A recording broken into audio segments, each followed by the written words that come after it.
Is it time to reimagine your future? The right business skills may make a difference in your career. At Capella University, we offer a relevant education that's designed to focus on what you need to know in the business world. We'll teach professional skills to help you pursue your goals, like business management, strategic planning, and effective communication. And you can apply these skills right away. A different future is closer than you think with Capella University. Learn more at capella.edu. My dad works in B2B marketing. He came by my school for career day and said he was a big ROAS man. Then he told everyone how much he loved calculating his return on ad spend. My friends still laugh at me to this day. Not everyone gets B2B, but with LinkedIn, you'll be able to reach people who do. Get a $100 credit on your next ad campaign. Go to linkedin.com/campaign to claim your credit. That's linkedin.com/campaign. Terms and conditions apply. LinkedIn, the place to be, to be. So welcome to Leadership English. I'm so excited to have you as a guest. Could you please begin by introducing yourself and telling us a little bit about you? Yes, first of all, thank you for having me. My name is Elena Rezanova. I'm a career strategist with 13 years in this role and more than 20 years in the field. I write books. I also write for big magazines such as Forbes, Woman, and Fast Company, and I run educational workshops. But the biggest part of my work is one-to-one sessions with individuals, with people who are going through career transitions. And what else? I live in Luxembourg with my family, and I work globally. So this is pretty much it about myself. Well, thank you so much. And I know you and I met a few years ago, and one of the things that I have always believed about your work is that it should be in English, because I think you, and I say, I've told you before, I mean this genuinely, I think your expertise is so valuable, and it's such a universal pain that you address. So what has finally encouraged you to branch into the English market? So my readers encouraged me. So this is my fourth book, and before I wrote 3 books in Russian. Mm-hmm. And my readers kept asking me again and again, when would I translate them in English or write the new one? And so, but because they wanted their friends and colleagues and partners to read them. So one day I realized, okay, seems like my desire is stronger than my fears and my perfectionism. So be it. And that was that moment when I decided the time is now. And that is, I'm so glad that you brought that up, because the perfectionism, which we often feel drives us. I feel like a lot of us, myself included, I think like, no, perfectionism makes me the way that I am. But it really can limit ourselves. And so I noticed, at least from my perspective of your work, I noticed you started posting on LinkedIn in English. Is that kind of where you started feeling out the English content writing? Yes, absolutely. Mm-hmm. And how long did it take you to realize, okay, maybe I can do the whole book in English? Maybe I believe that decision was that came first. I have to write, I want to write a book in English. And then I realized that I have to write in English. So it should be posts, it should be short notes, it should be something like articles and then and while writing this, I will be working on my book. So it was like 2 processes in parallel. Okay. So you were able to like work, because for me, what I find is interesting is that when you put yourself online, because whether it's LinkedIn or Instagram or anywhere, even if technically nobody really reads it, the fact that you put it out there, I feel like really accelerates the confidence building, because you have to face your fears in this weird accelerated platform. Did that help you? You know what? How terrifying was it? Because I have so many people who are like, I'm too scared. Like, this is not, I can't do it. I don't want to do it. What was that for you? It's still terrifying, and to be totally honest, I don't think that there will be one day when I would say, oh, I'm absolutely confident, I'm so happy, I don't know, I'm so wonderful. Look Look at me, guys. I don't think I should get rid of my fears and my insecurities, because they're actually helpful. So I know it might sound strange, but I believe I think process, it's actually helpful. And for example, my greatest sin is that I am an over-explainer. Being aware of it helps me to control it, to notice it, and to control it. And by the way, Tanya, thank you so much. Thank you, because it was you who pointed this out to me and gave me that best piece of advice. And if you remember or not, I'm not sure. That advice was, get them the goal, give them the goal, give them the goal. And that was, don't waste time with the silver and the bronze. I was like, go for the gold. Give them the gold. That was so simple, but so, I don't know. It's hard. Yes, the hardest part of it. Yeah. But that was the best advice. Thank you for that. Oh, I'm so glad that helped, because I really enjoy your content, the way that you've, and for everybody listening, I'll include the link to her LinkedIn, because that's where you post the most, right? Yeah. Your storytelling has really evolved. And so I think that that's interesting, that when you allow yourself to break through that perfectionism, and you see, like, I see the way that you describe your craft, and I see that way your expertise is you put it out there, has evolved also. And I think it's exciting that it'll never be perfect, because it shouldn't be. Like, we're always getting smarter and getting new ideas and learning. So I think that's wonderful for people listening and thinking, like, will I ever not be afraid? And you realize, like, oh, that's not the goal. Like, be afraid and do it anyway. That's not the goal, for sure. Yeah, like, you just gotta... And if you have something, sorry for interrupt. If you have something bigger than you, if you have your, I hope it's not too much. If you have your mission, if you feel your mission, if you feel your reason why you're doing what you're doing, it's so helpful.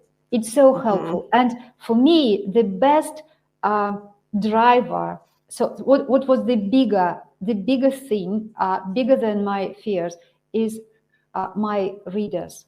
And I know I know why I am writing all my books and articles and all this content, because of them. When you take it out of yourself, because as much as we want to be self-critical, if you think about, but I can help them. It's okay if there's a grammar mistake, like, they still need what I have to put out there. Okay. And actually, speaking of your readers, can you tell us a little bit more, as we are going into your book and your tips that you have? Who are your readers? Like, who's your ideal audience for this book? So I wrote this book for people I know best, those going through career transitions and figuring out what's next for them. They are corporate employees, they are self-employed professionals, independent professionals, they are entrepreneurs.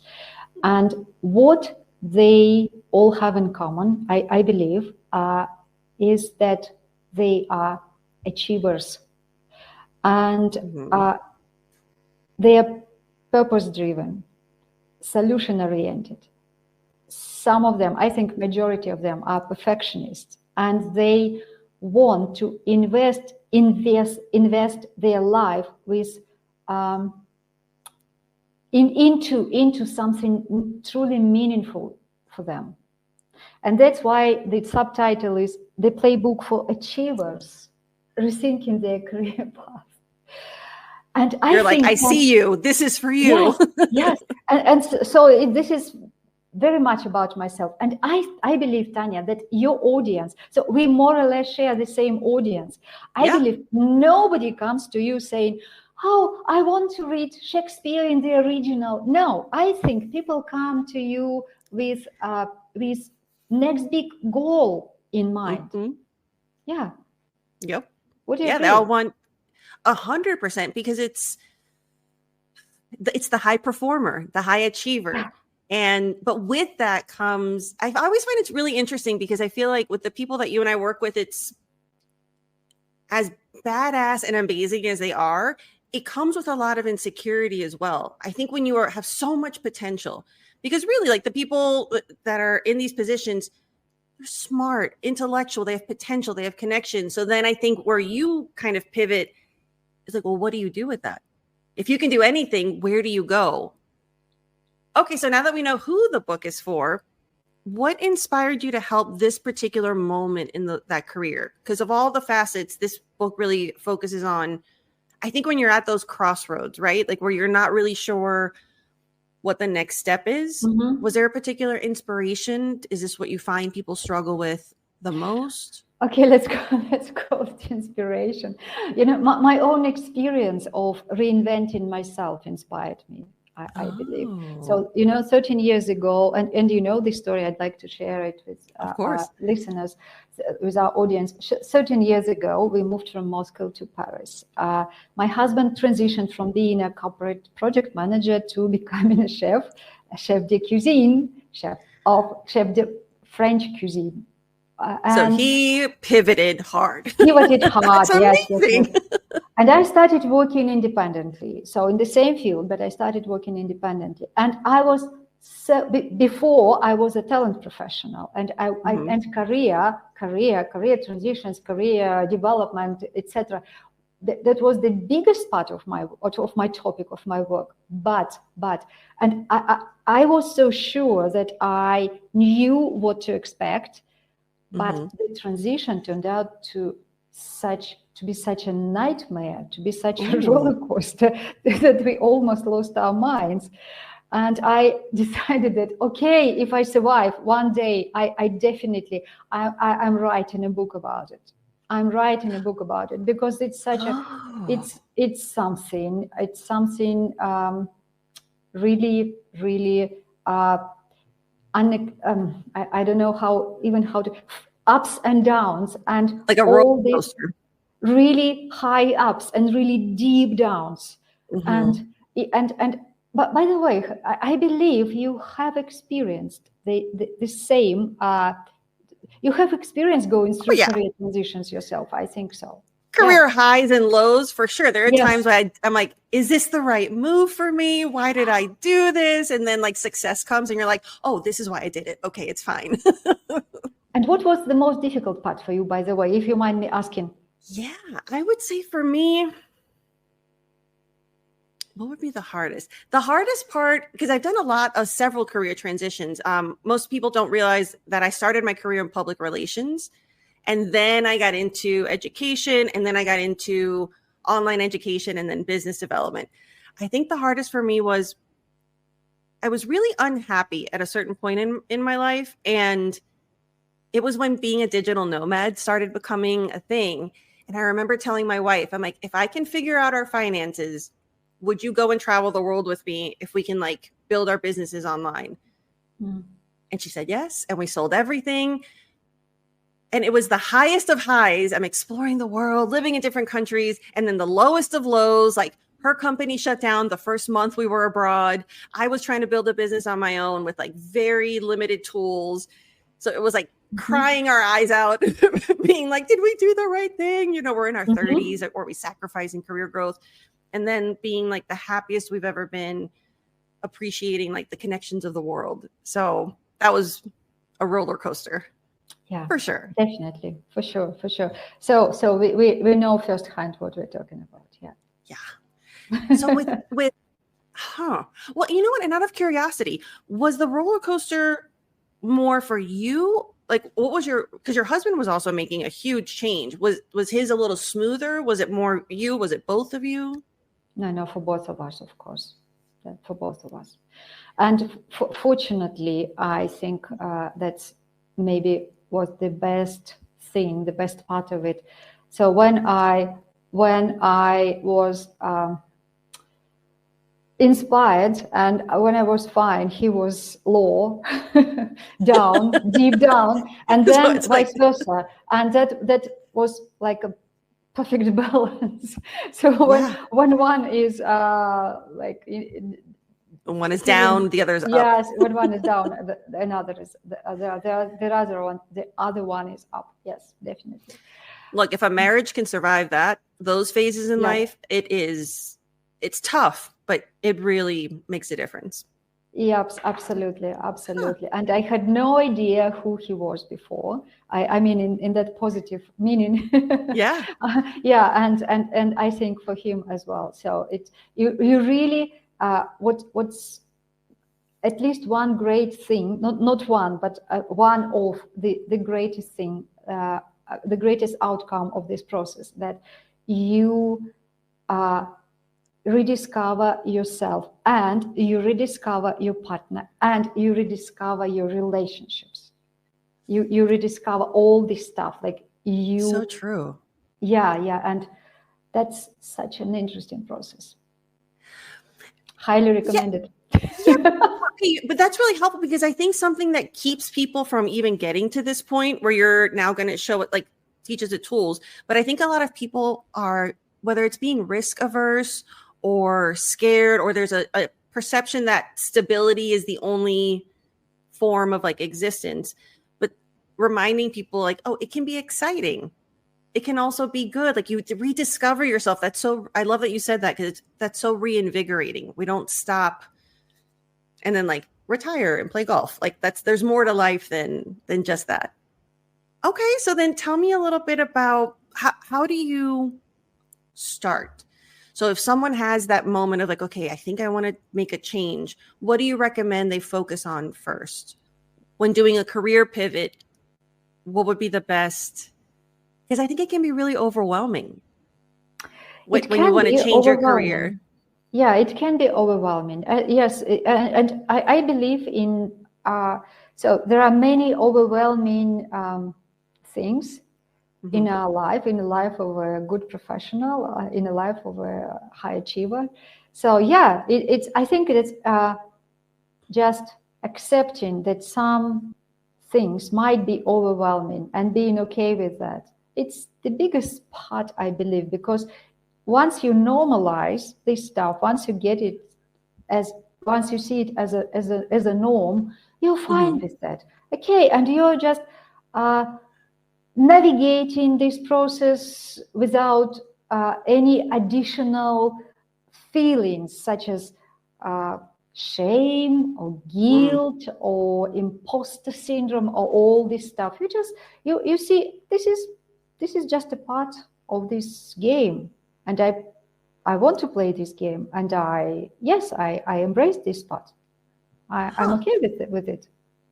So what would you say is because I know like with books, you want the reader to have their own experience, of course, but as the author and your intention, what are some takeaways that you hope people appreciate or use from reading your book?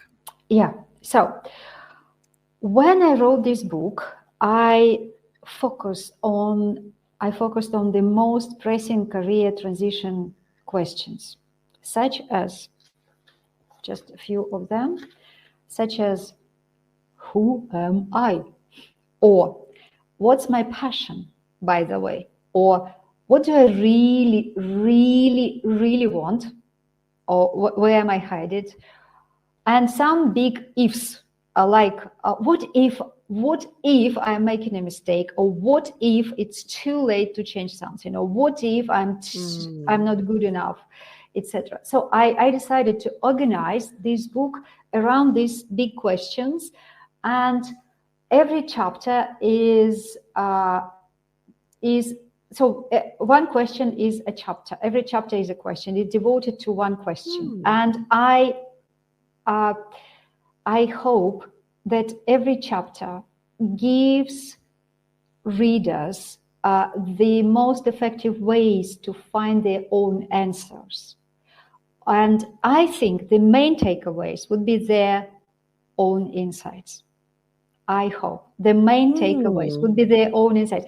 I just can guide them through this process. I can't give them I share my insights and I share a lot of stories, but I believe the whole point of this book is to help them to guide them through this maze of rethinking and making this decision. But there are also a few key ideas behind the book, and I think I want to share 3 of them. Please do.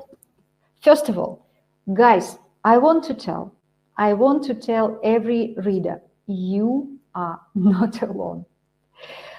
Look at the stories of these amazing people I share with you, and believe me, you're going to make it through too.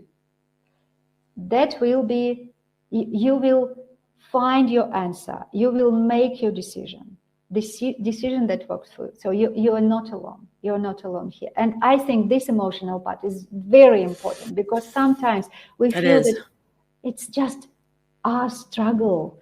We feel lonely, and some people don't even understand us. Sometimes even our partners don't get what's going on. What's wrong with you? Why are you thinking? What's wrong with you? Everything is fine. Look at you. You should be proud of yourself, but you don't proud of yourself anymore. You feel that something is missing, and you feel something's wrong with me, really. So now you're not alone. This is just all this roller coaster, and many great people, many amazing people, many achievers, they've been through this as well. This is my first. I hope this would be the first and biggest support and takeaway for our readers. And second, I want them to recognize that careers are non-linear and multi-staged. And transitions, including all these what's next moments and crossroads and all this stuff, transitions are completely normal. And these moments are not mistakes in your previous planning, guys.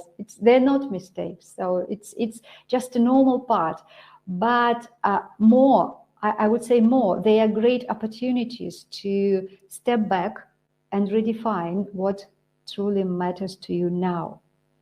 And please remember, your career should reflect your very, very personal vision of success and your own sense of self. So, and transition gives us this opportunity to align our career with ourselves. This episode is brought to you by Etsy. Oh. Hear that? Okay. Thank you. Etsy knows these aren't the sounds of holiday gifting. Well, not the ones you're hoping for. You want squeals of delight. Happy tears. How did you? And spontaneously written songs of joy. I am so happy. Oh yeah, oh yeah, oh yeah. Okay, the song needs a bit of work, but anyway, to get those reactions, make sure everyone on your list feels heard with handmade, handpicked, and designed gifts from small shops on Etsy. Gifts like personalized jewelry, custom artwork, cozy style items, vintage pieces, and home decor to celebrate all of your favorite people and their specific kind of special. For original gifts that say, I get you, Etsy has it. This is the sound of your ride home with Dad after he caught you vaping.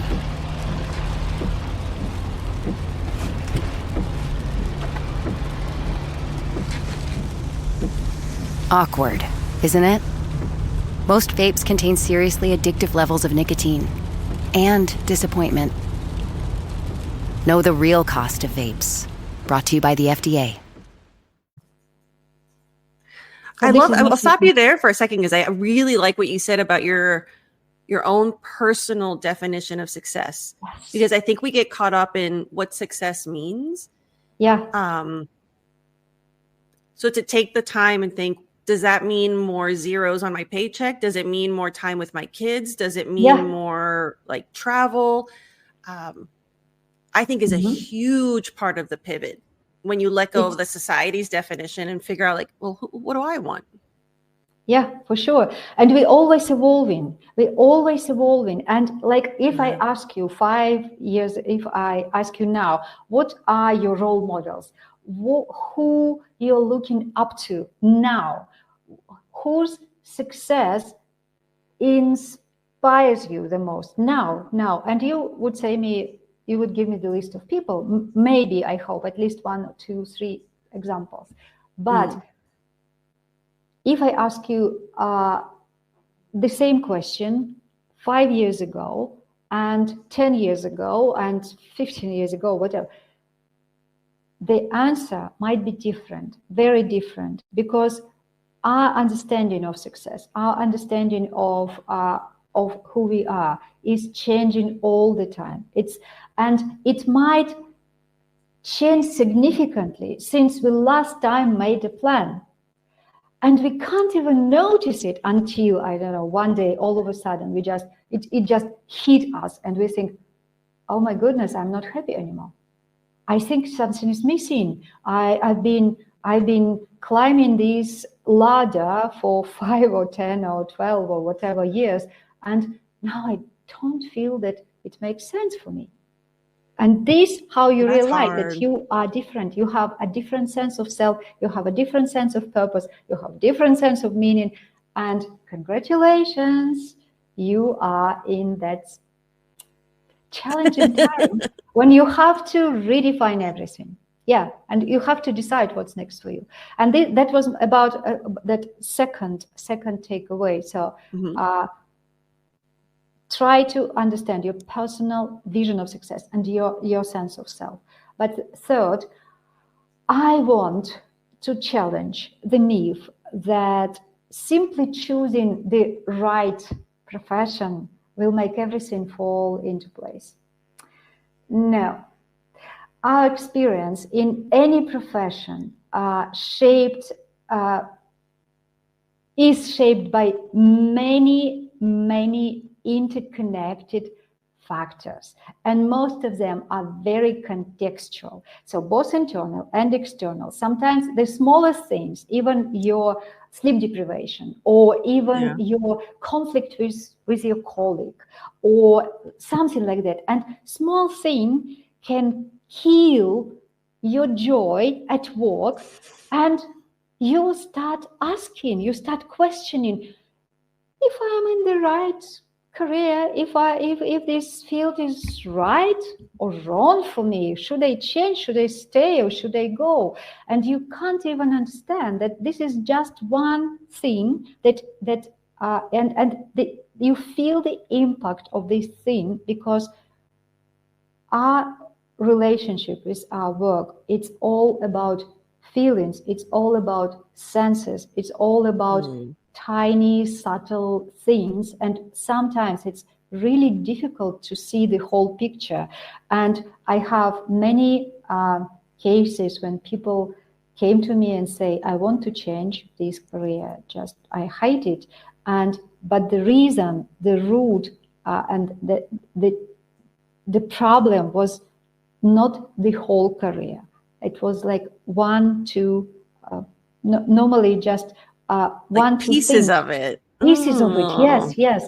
So let's learn to make best decisions. Let's learn to see the bigger picture. And this is one case here in the book, a case of Emma, happy but not happy, unhappy, a successful but unhappy professional. And I decided to show this as a case so that readers see that links, that connection, to see career as a system, because career and our fulfillment is a system. It is a system, and see all these entities. And so I think so many people already sent me great feedbacks on this part, because understanding what's going on and seeing the bigger picture, seeing the whole picture, and making right decisions, making good decisions is a skill. And I don't think it's a soft skill anymore, to be honest. So let's learn this. Let's learn how to understand what's going on with ourselves, how to understand the reason why we're unhappy, how to make best decisions for us, and how to navigate this crazy process. And I don't know, it shouldn't be that hard. And I hope I help people to survive at least, and to thrive in it, and to make the most of it.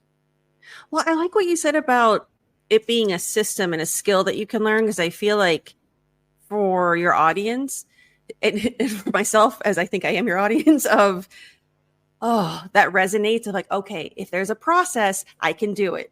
But when it's this like bigger, like, just a career change, and it feels so out of reach. But when you systemize it and you're giving people like, okay, think about yourself, think about your passion, I feel like that really gives peace to the process. You kind of intellectualize something that can feel overwhelming and emotional, and making it in a very pragmatic approach. Do you have any other examples of other people who've done pivots that worked with you, maybe what their fears were, or any surprising outcomes, or anything that they've gone through that we can learn from? Like you mentioned Emma. Yes, I start this book with 3 stories. And the first story is, the first protagonist is Lisa. She's a marketing executive, and she's a rock star. But we see her in that strange moment when she decided not to apply for a new role, because something doesn't feel right anymore for her. And she was always she always knew what she wants, but at that time she is a bit lost. And so Lisa is a corporate star, and the second hero of the book, second story, is a story of Amir. And Amir is a designer. He is an independent professional, and he started on his own, I think, 4 or 5 years ago. I'm not sure, but yes, it's here. It's here. This information is here. For the details, go to the book. Yes, after these years, he just came to conclusion that maybe this job, this field in general, the design, this job is not for him.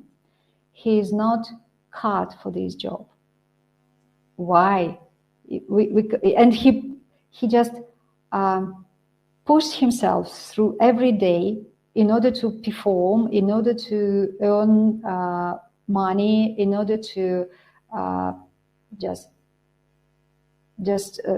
survive, yes. Yeah. But these big questions in his mind are, what do I really want? And the third guy is Feng. And Feng is a co-founder of a startup. And at that time, when we started the book, when we met him first, their startup was bought by a bigger company, and he get that senior role in this company and everything. So by any measure, he's highly successful, he's really cool, and he's even brilliant, but he is absolutely unhappy. And he tries to figure out what comes next for him.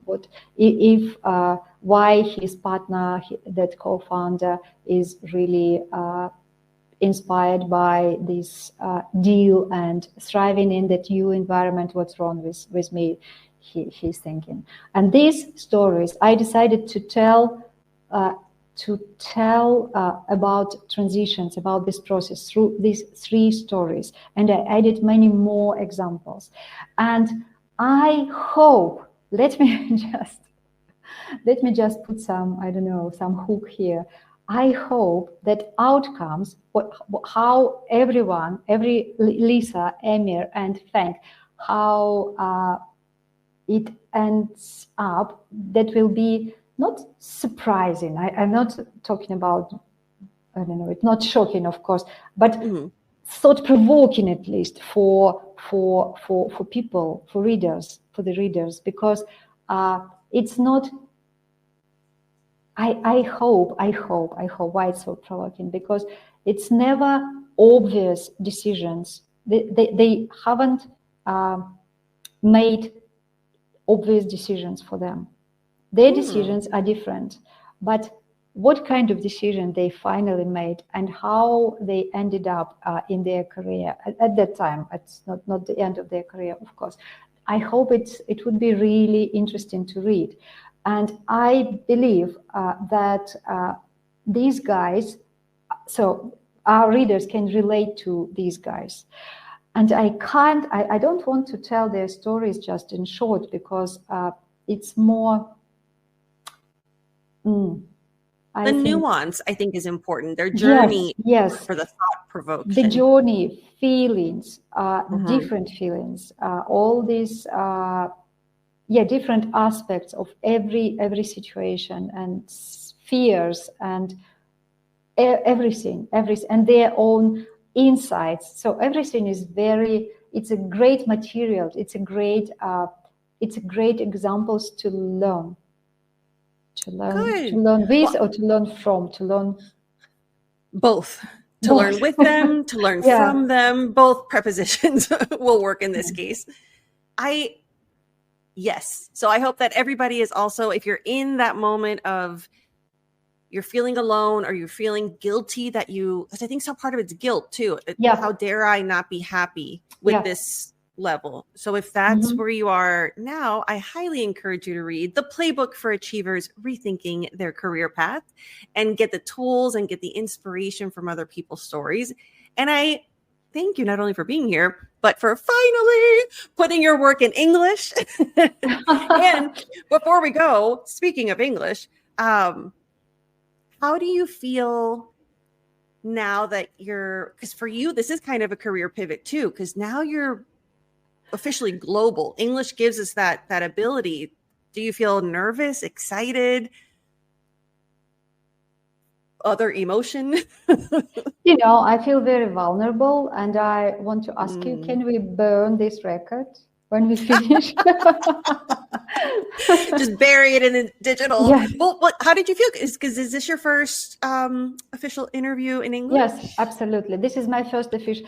I have many. So I meet many people here in Luxembourg, because this is just my third month in Luxembourg, and I'm so excited to meet great people. And I use every opportunities to meet one-to-one, or on some events, and share my ideas, and know people. And yes, it's conversations. Many conversations are going on now. But in this setup, this is my first ever interview, and oh my goodness.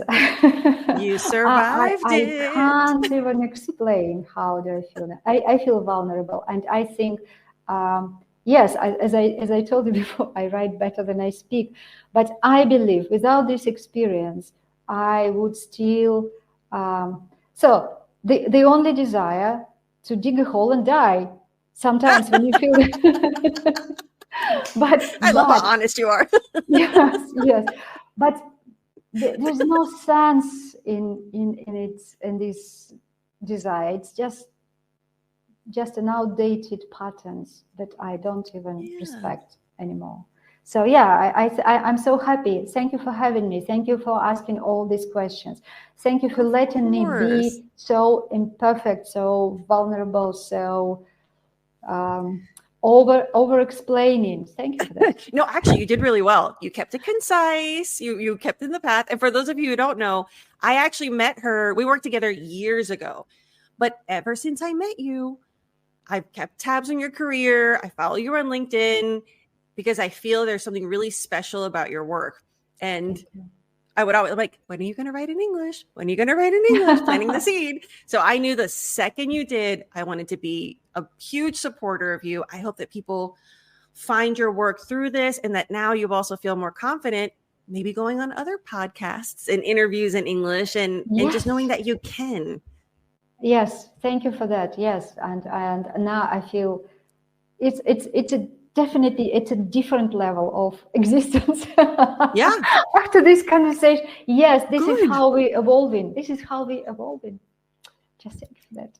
And like any other communication thing, every time you talk about your book in English, anytime you talk about anything, it's going to get better and better and better. So don't think about it as, oh man, that was bad. Like, no, that means you did it. So it can only get better. Yes. Look at that book. I'm so proud of you. You so Hopefully the first of many English books. Thank you so much for joining us today for this episode. And I'll put all the links in the video notes and in the podcast notes so that you can reach out, connect, and also buy the book. Thank you very much.